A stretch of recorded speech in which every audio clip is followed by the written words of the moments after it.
Nakatakdang magtungo ngayong linggo si Pangulong Ferdinand R. Marcos Jr. sa Singapore para sa working visit mula July 14 hanggang 16.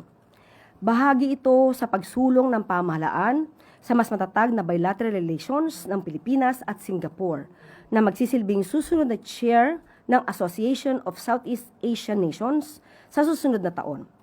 Sa maiksing working visit, nakatakdang magkaroon ng courtesy call ang Pangulo kay Prime Minister His Excellency Lawrence Wong, kung saan inaasahang isulong ang pagpapalawak ng kooperasyon sa trade and investment, environment and health, at regional and global development habang patuloy na isusulong ang commitment ng dalawang bansa hinggil sa ASEAN centrality at regional stability.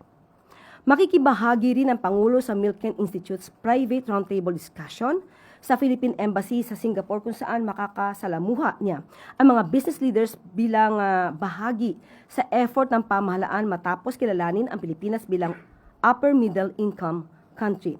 Si Unang Ginang Liza Araneta Marcos naman ay magbabahagi ng kanyang mensahe sa Global Economic Cooperation East Summit bilang tugon sa imbitasyon ng Future Economic Cooperation Council, isang India-based economic platform na nagbubuklod ng mga business at government leaders upang isulong ang global strategic economic cooperation.